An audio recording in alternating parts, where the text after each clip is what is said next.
session, Okay, uh, perfect. and then that way I can share it with you, and thinking maybe I could edit it as well and possibly make a video that could help others. So, um, Great. so yeah, so hopefully this works. First time trying it, so um, but, it, but it looks like it's working.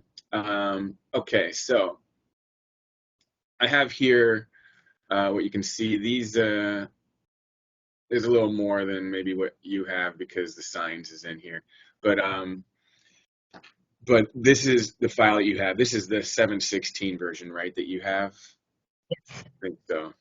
And then, so you'll see these two folders as well. There's a velocity maps and table 1.5, and then there's the components and cladding, wall and roof diagrams, and those are, instead of having to go through the ASCE book, it's here for you. So I'm just going to run through this real quick because table 1.5-1 here. So this identifies risk category 1, 2, 3, 4. When I spoke to you on the phone, I confused it with exposure. So when you look at this risk category, right? There's 4 of them as mentioned, and then if you go to your velocity maps, you'll see that there are 4 of them. And so the first one, risk category 1, is associated with A, 2 with B, 3 with C, and 4 with D. And I'll show you here. If you open it up, we'll look at the East Coast. If you look at the footer at the bottom, you see it says for risk category 1, right? So just letting you know, right? And if we go to a different one, like go to D, then you look at the bottom and risk category 4, right? So that's just to identify that. So first we have to identify which risk category we're in. So we can go through it real quick. So buildings and other structures that represent, let me just blow this up, low risk to human life in the event of failure. What that means is you have to think of your structure and its location, and also the amount of people that may be inside that structure. And what that means is if you have just a regular house, right, a single family home, you think of like 2 to 4 people on average. But if you have a church, right, or maybe some concert hall, then that's going to have possibly hundreds or thousands of people. And so when you think of if a hurricane comes in and wipes out that building, and the assumption that there's people inside it, then the risk is higher when there's more people inside the building, because you have a higher risk of people losing their life, right? So that's kind of the mindset you have to think of when you go through this. So low risk would be, and also, like I said, location. So that's just people inside the structure. Now, when that structure blows apart, all the debris from that structure, will it impact, what's around it? And if you are living in a very populated area, then, that risk could be higher because the building debris will hit other structures or people.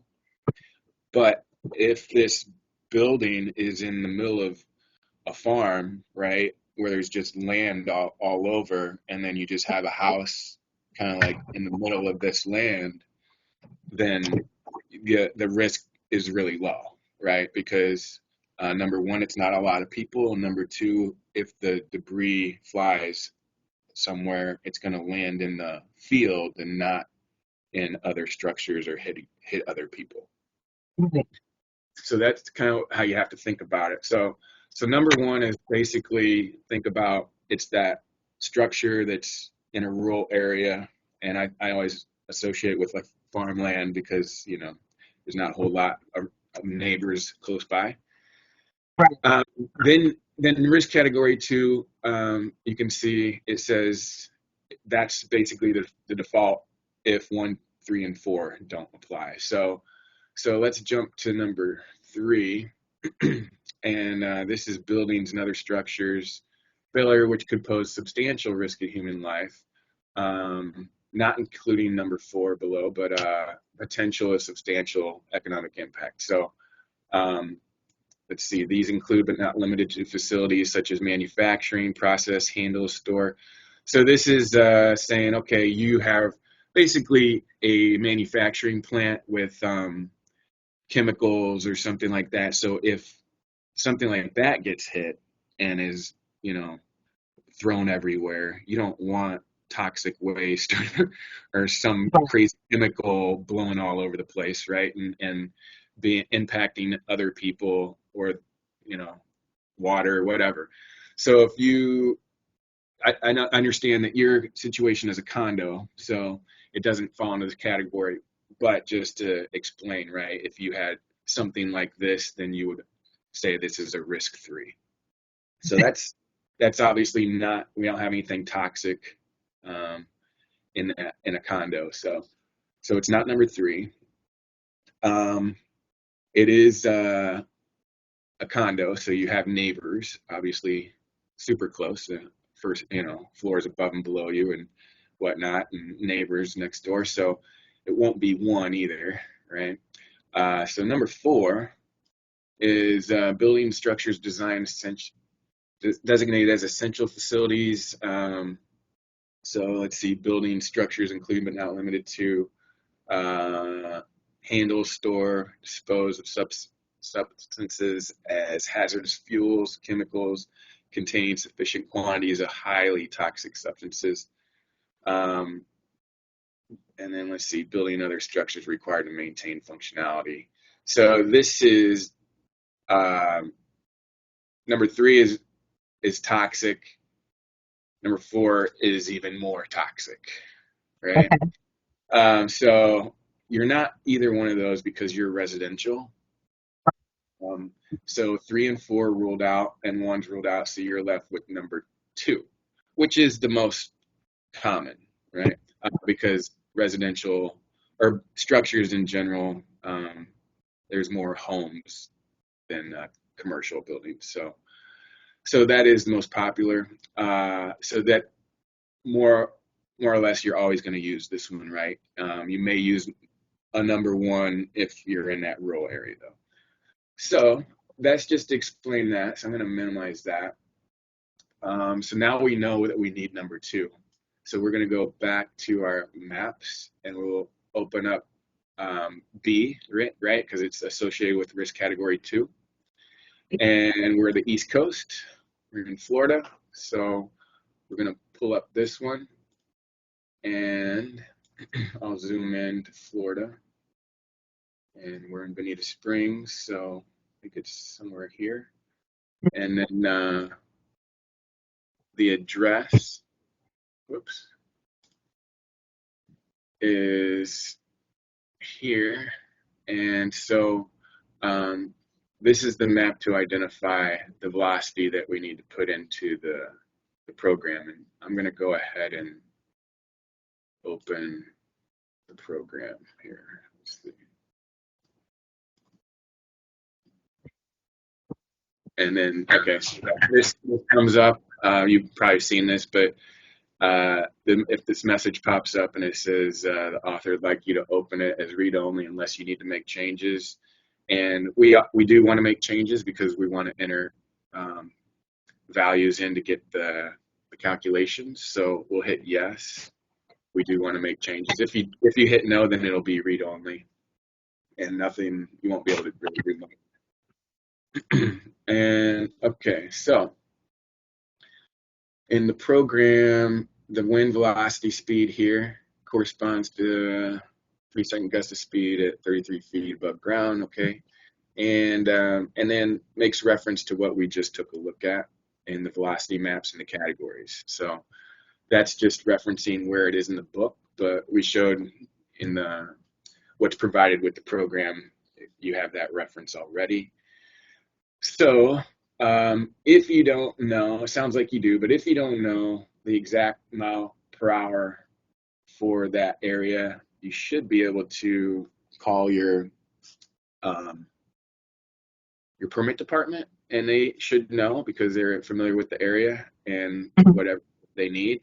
Another way that we have, just to show you, I haven't done this in a little while, but if you go to the website, we added um, Velocity Finder. And so if you go there, then we embedded it here so you can just go quickly to it.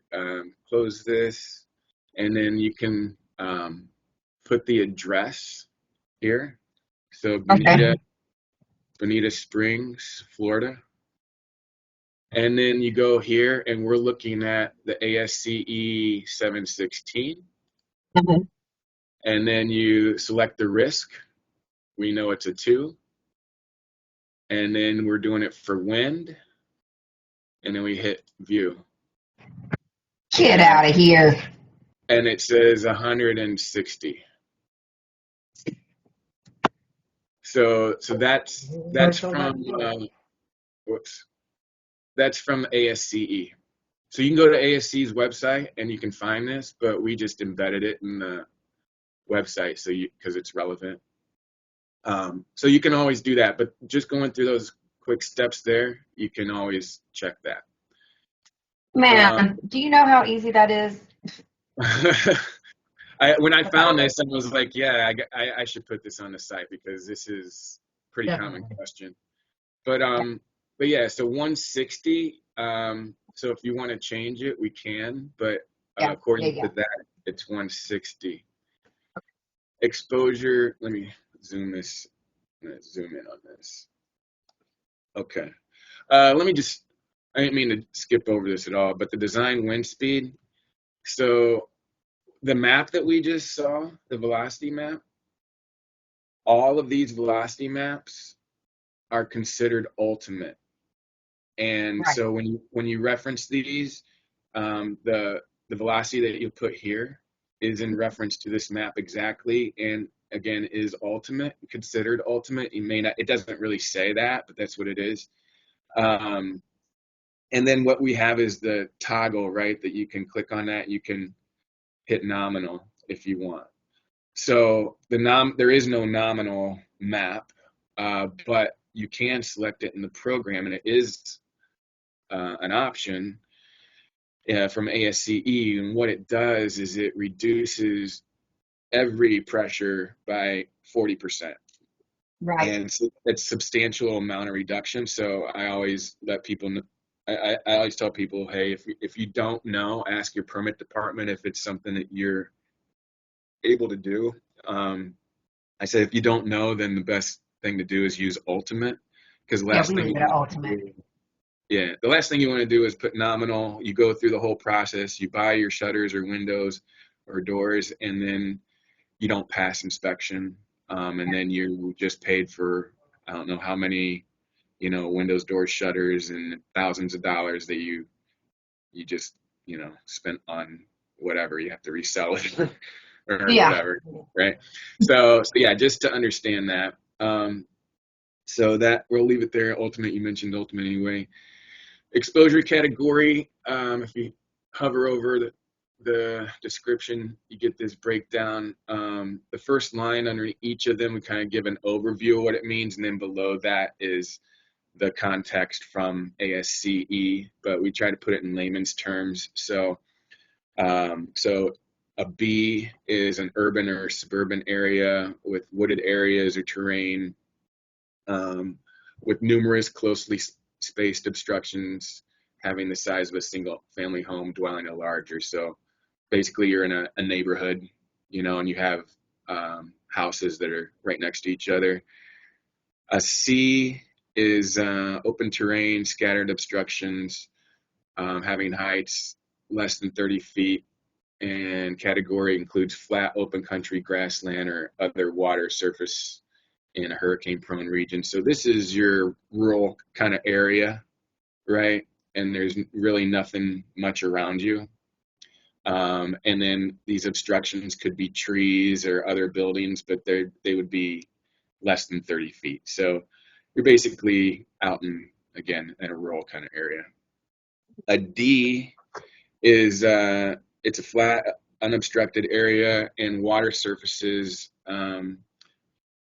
outside hurricane-prone regions. But let's see, this category includes smooth, mud flats, salt flats, and unbroken ice. It also applies where the ground surface roughness, as defined by surface roughness D, prevails in upwind direction greater than 5,000 feet. So that's basically 1 mile.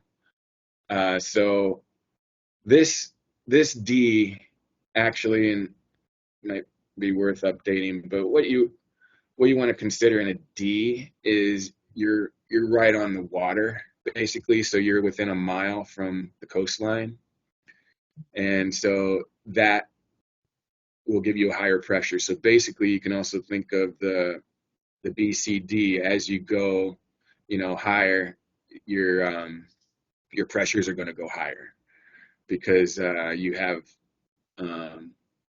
more risk of something like debris that would fly in, but in the case of D,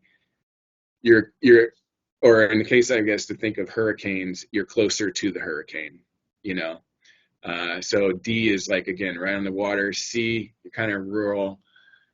B is that you're more than a mile in, but you're in a residential area. Okay. So, and I think in Florida, unless you're right on the water, I think for most cases, B is pretty standard. You said So B as in boy? B, yeah. So Yeah.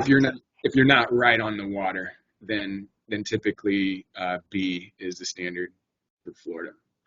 Again, if you're not 100% sure, you can always maybe just call your permit department and verify, with what they are accepting. But that's according to ASCE. That's kind of how you look at things. So Yeah, the permit department don't tell us nothing. so all right, you gave me the address. I looked it up. It's here on this map that we found, using from the website. So you're close to the water. Is it? I don't. Let's see if there's a scale on here. I don't see a scale to show. Yeah, it should be right on the water because that's where. Yeah, when I looked at, because I just put in Bonita Springs, I didn't put the actual Yeah. address. Let me do that. Let me update this. Okay. Let me redo this. So,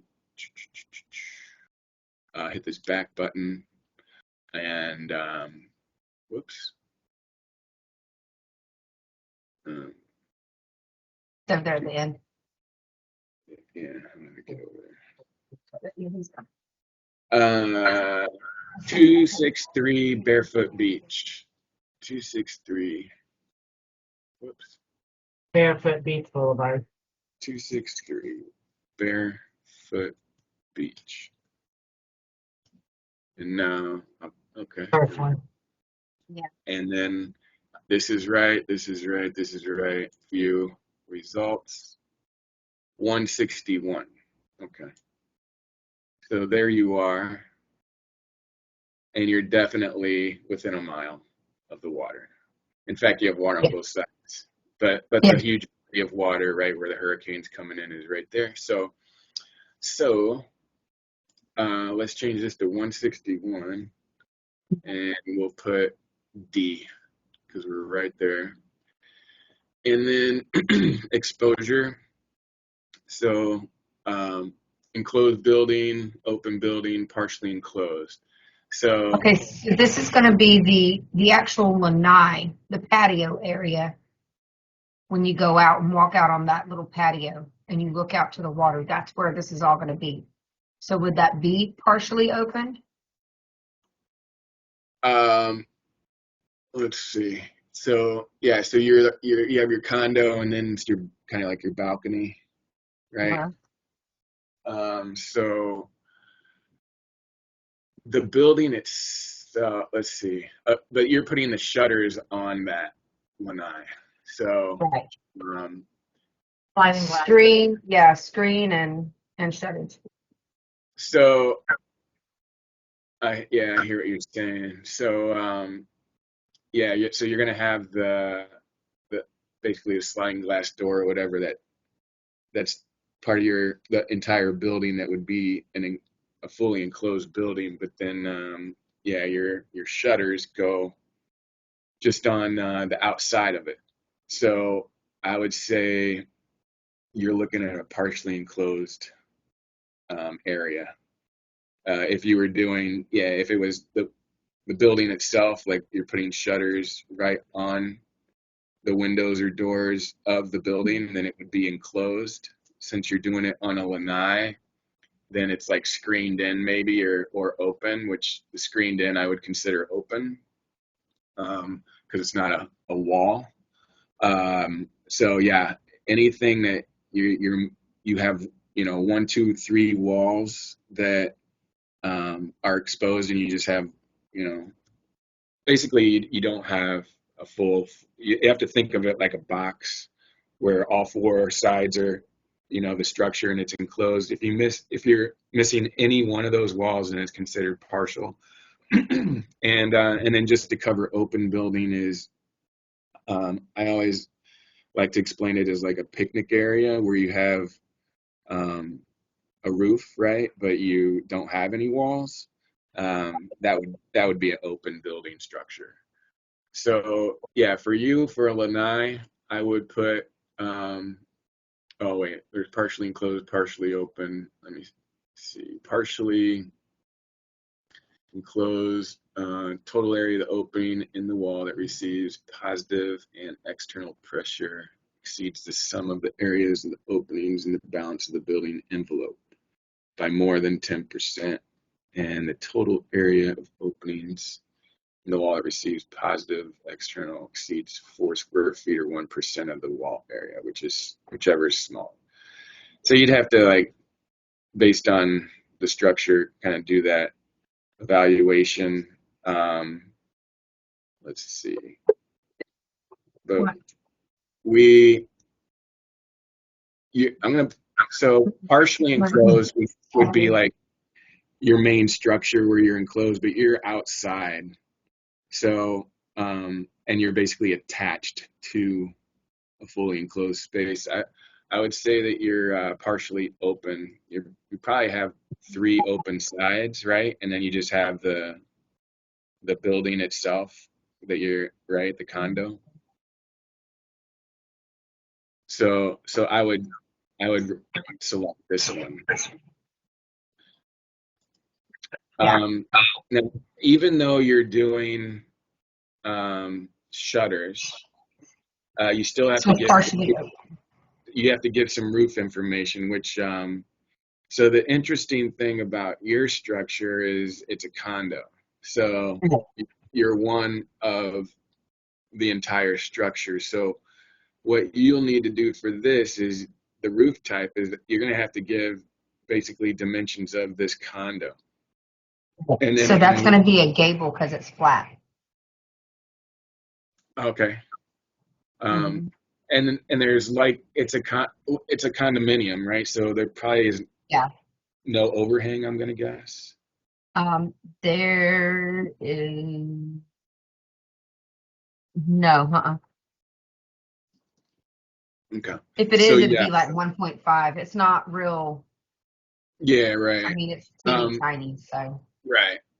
Just like a little lip or something. If you have like a good overhang, right, you just select gable with overhang, and then you'll have to enter the overhang dimension. But so we'll just hit gable, and then the ridge height is basically flat. So these will probably be the same or nearly the same. But this will be the height of the condo, the entire condominium building. So I want to say it's 8 feet, 8 stories. 8 stories. So it's Excel. Yeah. So I'm going to do equals 8 and then times, and then roughly floor to floor, unless you find out otherwise, you can adjust this, but it's about probably 10 feet, maybe 12 feet. I don't know. Yeah, What do you, Usually 12. 12? yeah. So, okay, so it'll be 96. Your eave height, so that's, if there's a slight angle to the roof, this could be a little lower. If it's completely flat, it'll be the same. I'm thinking it'll be similar, but I'm sure there's a slight uh, adjustment. I'm just going to do that. It, would you agree with How that, did or you do you? that? You did Oh, eight it's equals. Excel, so I just hit equals, and then it was 8 stories.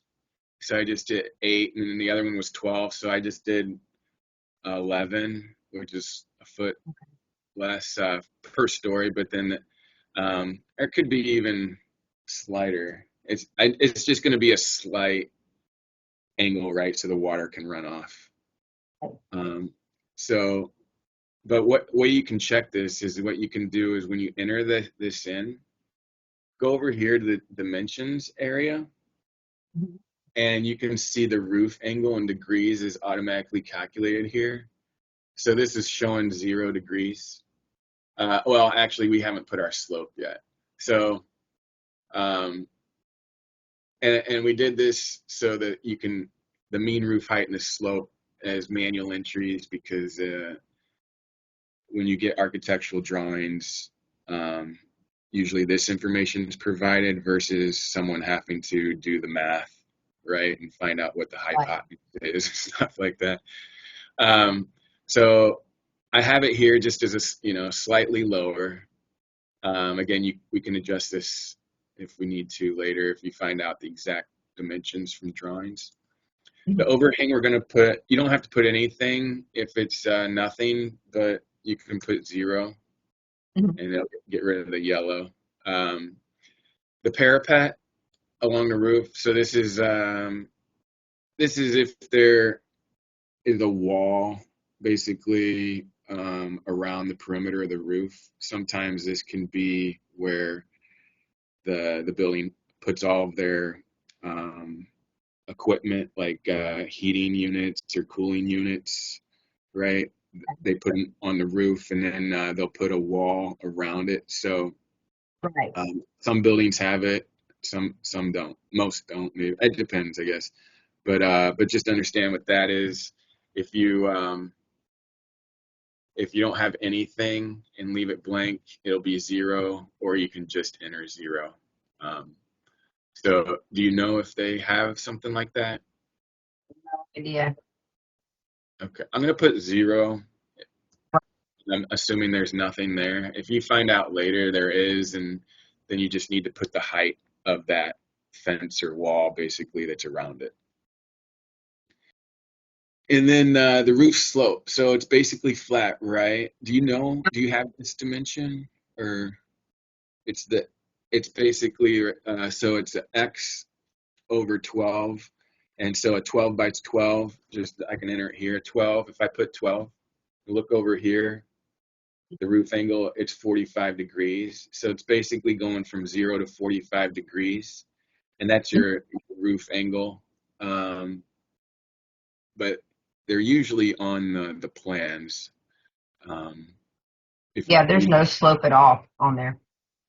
none, I'm Mm-mm. gonna It's put flat.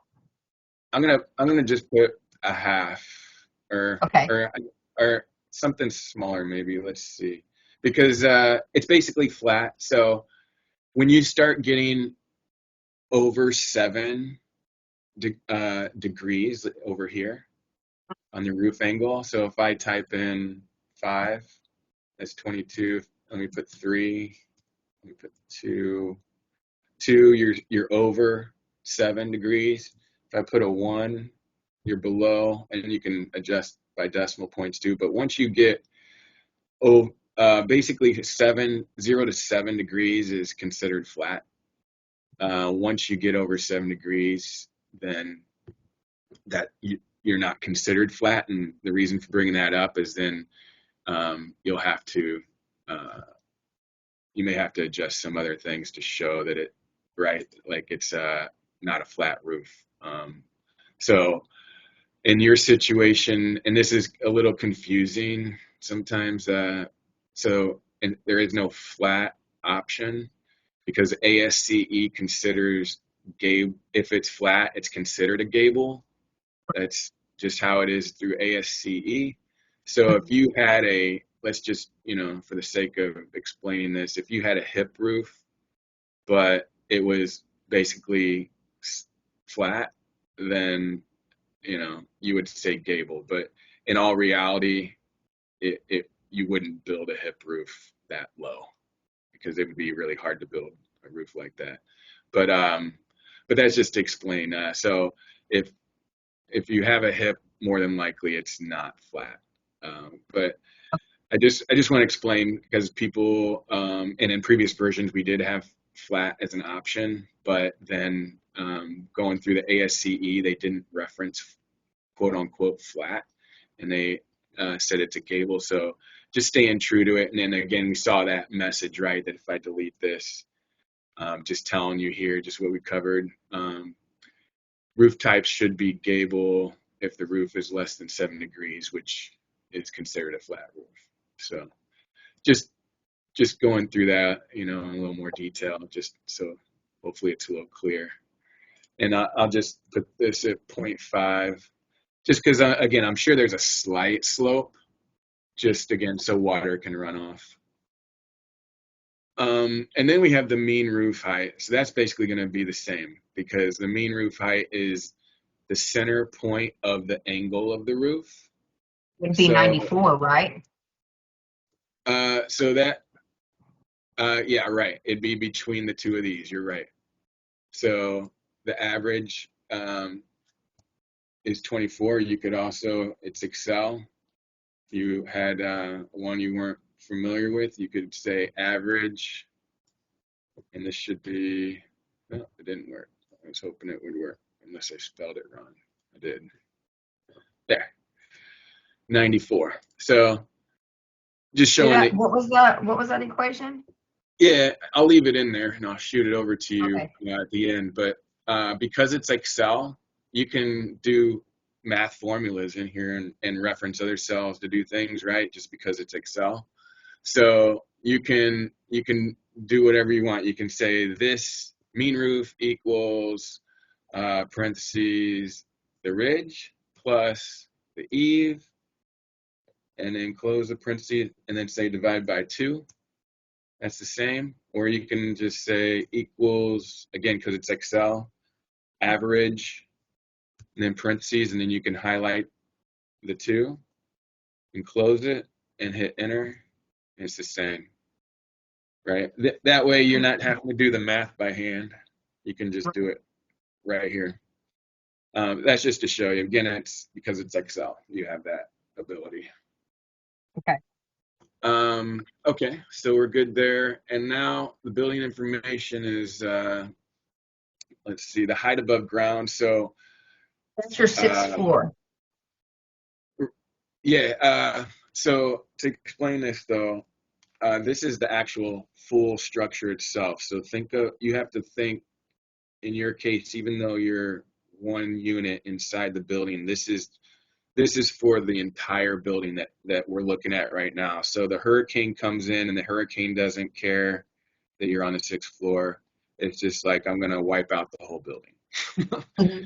And so you have to think of just the whole structure itself. So, and to think of it on a smaller scale, if you think of it just as an individual house that's on the water, then it's that entire structure where it's lifted off the ground and it's placed on piles or something like that, where the whole ground floor is lifted, and that's the dimension where there's open space between the ground and where your first floor of the structure is. So that's what this is, but the building is on the ground, right? Okay, so I put 0 there, even though it's on the 6th floor. It is 0. Okay, Because that's what I thought. yeah, because again, you have to think of the entire structure that we're working with, not just the unit. And so this would apply if you were doing every unit in the building, right? Because you could basically say, okay, I have the whole condo and I'm doing the whole place. You would it would apply where you could set it up here in the general or main input page where it's just this is the main structure. And then when we get into the wind loads for the specific, shutters or even windows and doors, that's when you start doing your elevations and you say, okay, this shutter is at this elevation, which then that you're in this building and you can say, okay, but my shutter is on the 6th floor, so we'll get to that point, but you'll see we'll put the elevation so that it shows or the program can read that we're at a higher elevation for that opening that we are putting something over. So again, this is just think of it's the entire structure as a whole. So we know the condo is not above grade on piles or anything like that. That it is on the ground. So it is 0. That is correct.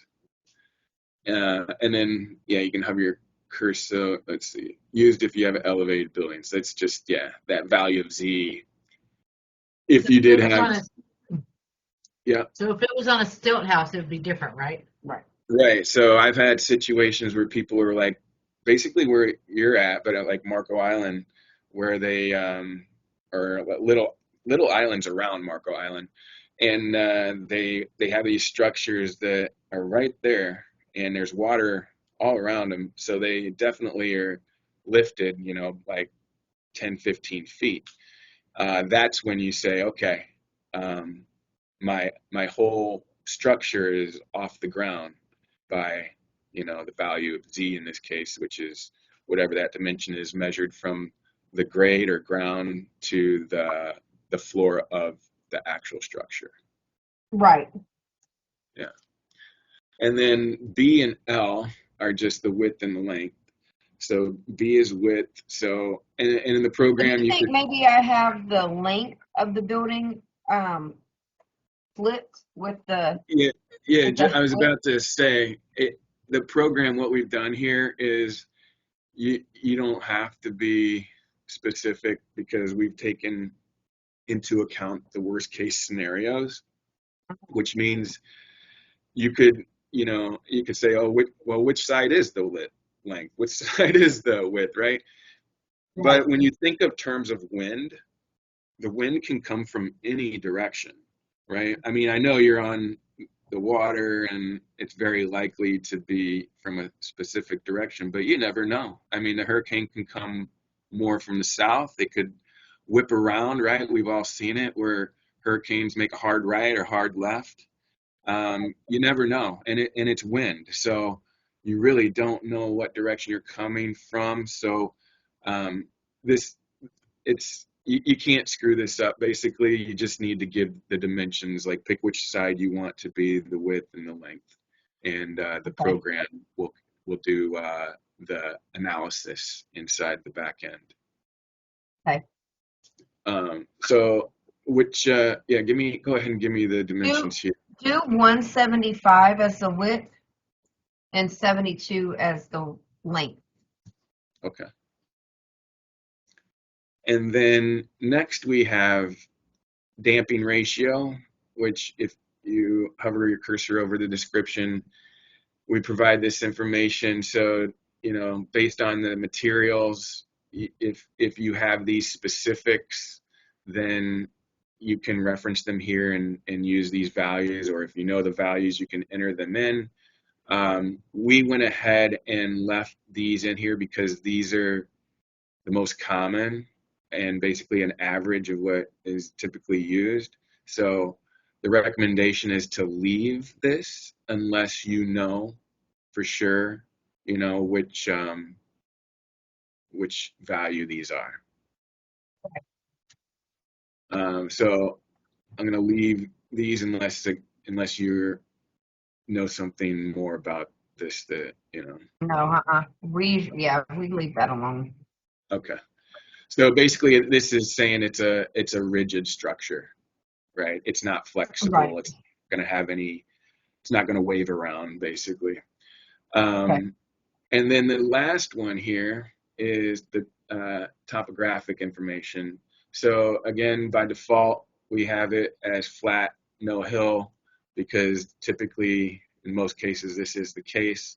Let me scroll down a little more. So this is a snapshot of topographic. So based on the location, and I know you're not dealing with this, but just to explain, if you have a hill, right, like this, and maybe you're sitting up here, then Right. this wind is going to whip up and it's going to hit your structure harder than it would if it was flat.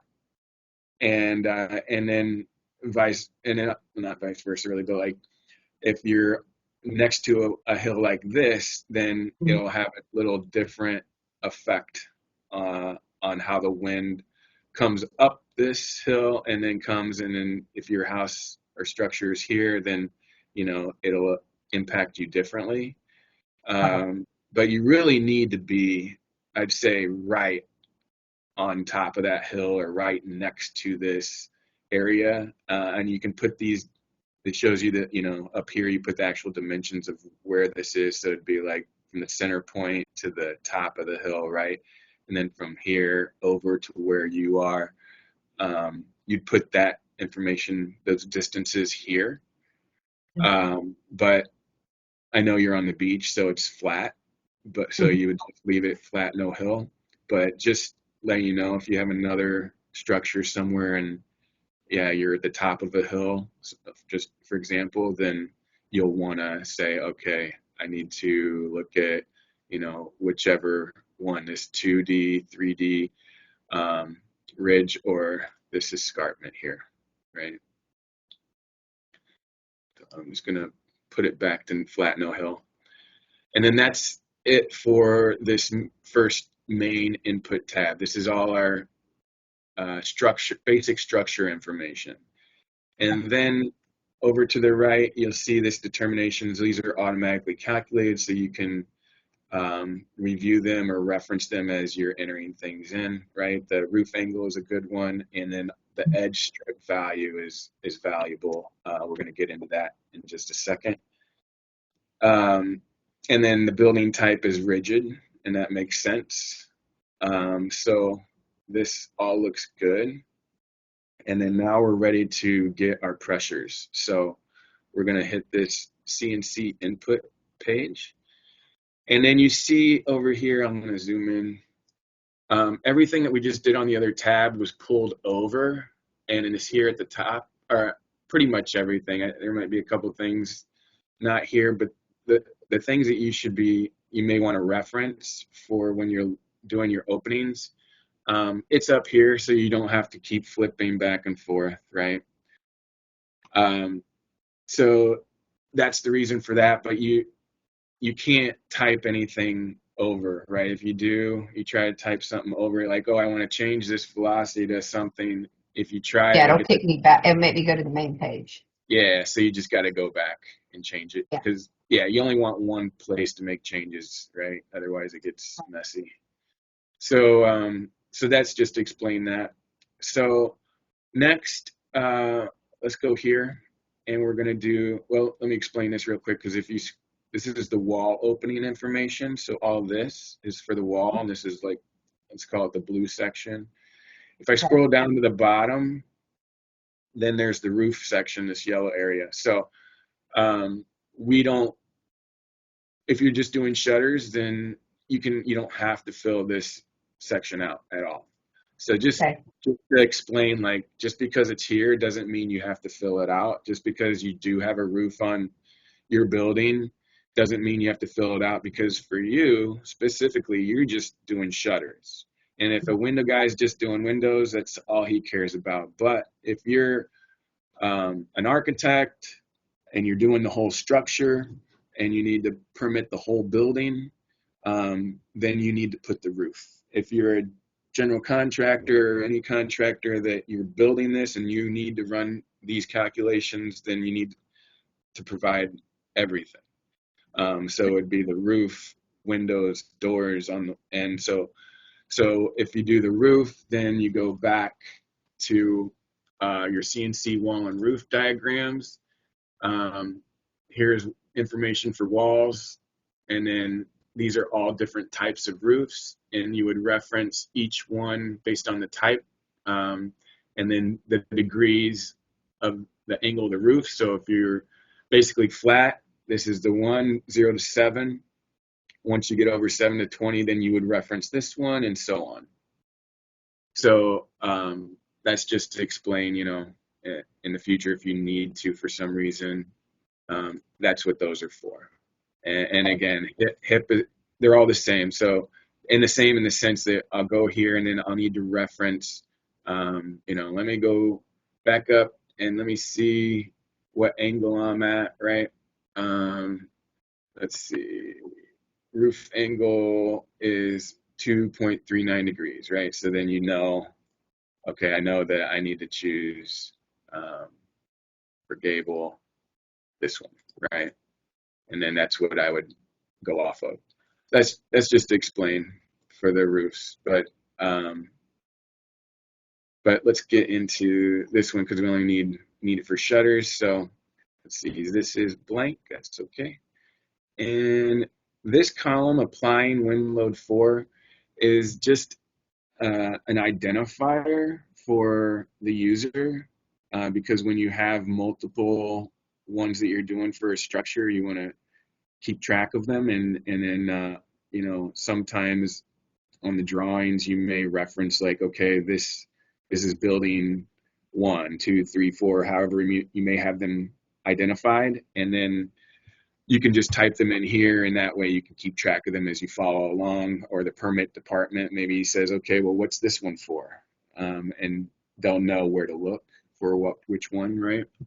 Mhm. So that's what that's for. It doesn't impact the calculation at all. It's just an ID to keep things organized. So if you have a specific name or something, I can enter it in here, or we can Usually just do the 50. Well, this one's the 55 MMER impact roll down 55. shutter What is it? Like this? R. Yeah. Is it just like this, or Yeah. okay? And, Okay. and I And then have, this, and it's 1 through 6. So I don't understand what's this. This like 6. it's all the same thing, but there's 6 shutters. Okay. Do you have them like? Oh, I they're have all the them number same 1. size. Yeah, I have it number 1, 2, 3, 4, 5, 6. Oh, okay. So if I And then do they're all, like I'll say 55 MMER number 1. okay, I'm gonna just maybe do Yeah. like this. Yeah, that'll work. I'll put a 2.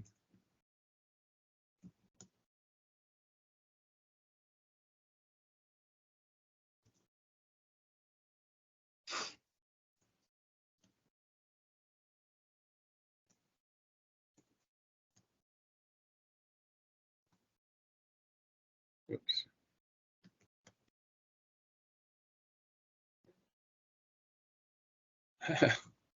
Hold on.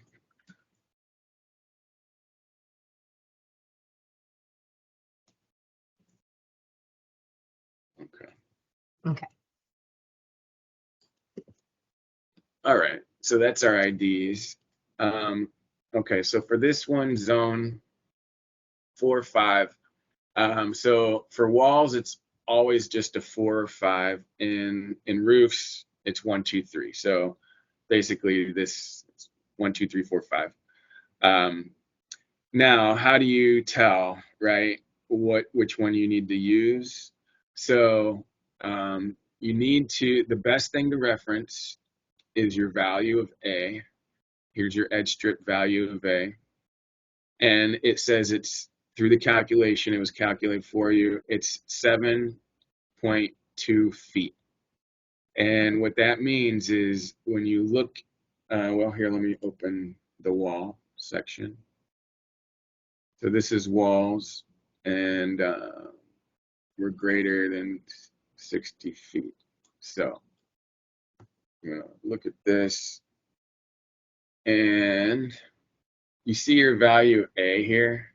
So this is your roof, and we're not concerned about that right now, but this would be 2 times A, so it'd be 14.4, right? And then this dimension here is A, so it'd be this length of the perimeter times 7.2. So that's how you do the roof, and you see this, here's A, right, as well. So A, and so on the wall, your value of A, you start at your corner, and you go in the value of A. So from the edge, inward 7.5. If you have your and just to put things in perspective for your condo, let's just look at this as like this is your outside wall of the condo right here, and then your lanai is up here, right? Uh-huh. So this is your structure, but your lanai, consider the same thing. You could think of it like even if it's in this area, you basically what you want to do is take from the edge and again measure inward from that edge the dimension of this value that we have. In our case, it's 7.2. And if you have your shutter, window, door, whatever, if it is inside this 7.2 feet, then it has to be a zone 5. And what that means is, well, say your shutter is here, but it just goes inside just here, right? Just a little bit. It's still a zone 5. So if it touches it, if it's inside this area at all, an inch, right? It's a 5. Otherwise, it's considered interior, and it'll be a 4. So,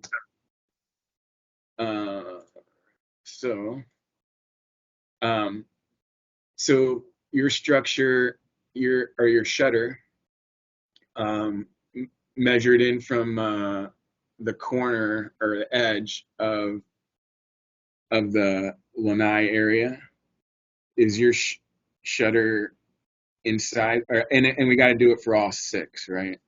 So the first one, is it on the edge there, inside or touching that zone 5 area, basically the corner area, or is it on the interior side? So your the number 1 and number 6 are both on the corners. Number 1 is 6. Okay, so we'll hit 5 and 5, and then the rest are 4, right? So we can just pick 4, and that's the zone. Okay.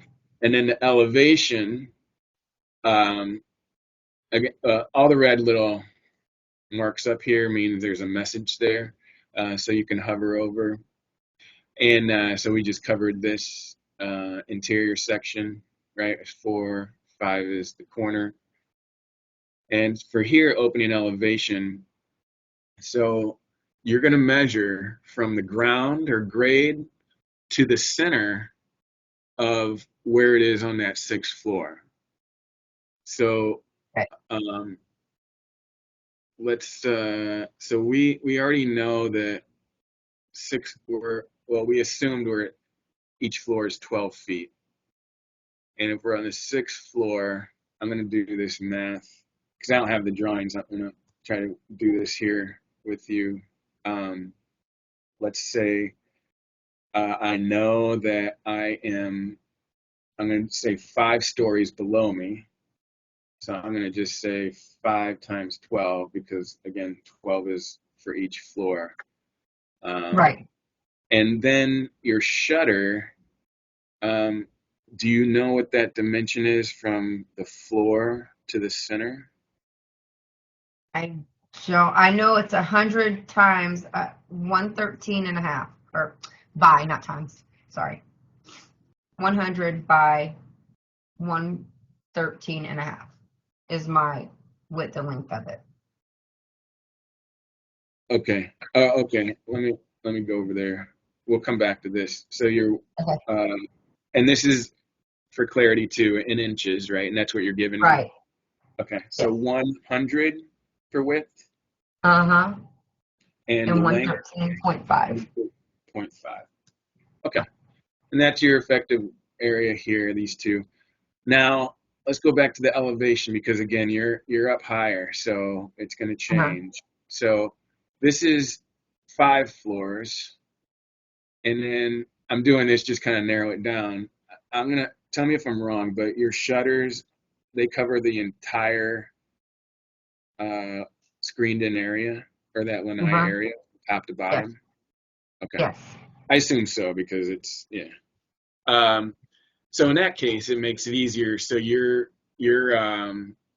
right at the middle of the 12 feet. So it'd be um, plus uh, plus 6, yeah, 6 feet, right?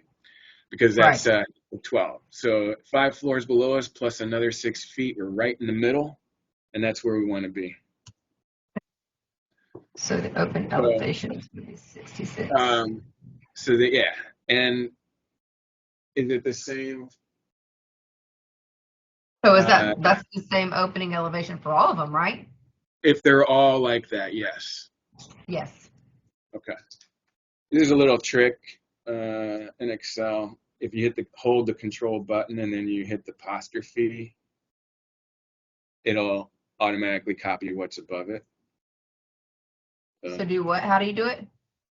You hold the control button on the keyboard and then you Uh-huh. hit the apostrophe key and it'll just copy what's above it.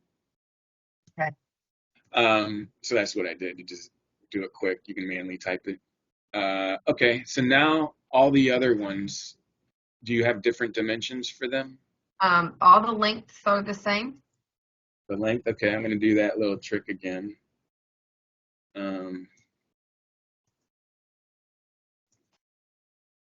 Okay, and the width? And the width is going to be, the second one's going to be 54. Okay, The third one's going to be 63. okay, 4 is going to be 57.5. okay, And number 5 is going to be 136. okay, And number 6 is going to be 97. okay. Ah, now that looks better. There And you then, go. and then what was your guy saying about positive and negative? He was telling me that my negative and positive, but my positive should always be lower than my negative because the positive pulls in and the maximum pushes out. Okay. And we're looking like that is for all of them. So it looks like you're good. Perfect. And then your NOA, I'll Yeah, let you fill this stuff out. I can put, if you have it, I can type it in. yeah, it's FL2258.1. Say it one more time. FL228. FL22558.1. Does that look right? Uh-huh. Is that the same for them all? Yeah. Okay. All right. Yeah, so you're good. Yeah. Now I'm gonna zoom out here a little bit. Now, just for my clarity, that max pressure per NOA, Um, that's gonna be my design pressure. Am I correct? yeah, so my understanding is this is the product, in your Uh-huh. case, the shutter. And when you look at the catalog, when you go to purchase, whatever it is, in your case, again, a shutter, then that particular shutter should have a maximum pressure that it can withstand. Mhm. And that's what you'll want to put there. So that's And then, gonna be my design pressure. Okay. yeah, and that's good to know because you definitely don't want to purchase a shutter that where this pressure is higher than that one, um, Exactly. because it'll blow out. So the max pressure on those, like that one right there, is 160. Is that not right? On the first one? The first one, um, is it negative? It's negative positive. Okay. Yeah, so that works because then you're inside or you're below it, which means that the pressure, say the hurricane coming in is gonna maximum gonna be right here for that area that we're calculating for. So Right. you want to make sure that your shutter is going to be able to withstand that. Um, I guess it would be a preference on if you're right on that pressure, which what you want to buy. Because I'd be a little nervous if I was inside that place with a real hurricane and stuff's rattling around, and you're like, well, we were right on the border. Yeah. You may want to buy the next one up. Right. But Okay. yeah, that's to make sure, yeah, that you're not installing something that's gonna blow out. Okay. Yeah, because I was putting 200 on everything as I was told to, and Hmm. then the guy was like, "No, that's too high," and I was like, "What? Okay. No." Yeah. So. Yeah, so you should be, yeah. So if yeah, whatever that is, yeah, just type that in there, and again, it should be higher than these. Okay. Perfect. And I'm liking those numbers too now. So. Yeah, and then we'll go through the other two tabs just to explain. So Okay. CC, CNC values and symbols. So these are just values that are used in formulas for wind loads. Okay. If it's zero, then it's just maybe not well, it is a topo and we had flat, so these are zero. That makes sense. But if an engineer or someone is like, well, what is your K value? What is it? Okay, it's right here, So you can just have a quick reference and say, here's the value for these, because these are real specific, right? But an engineer could ask and say, okay, no problem, here they are, and they won't have a problem with it. Okay. Um, and again, and there's a note down here. These are the values. There's a lot of values to determine this stuff, but they will change based on all the different variables, right? The different like we had 6 different shutter types, right? So you can't Exactly. show all of it. These are the values that don't change, that these are consistent. Um, and then the adjustment factor, um, this was added because a permit department in Florida, I forget where exactly, was asking, saying, well, what's your adjustment factor?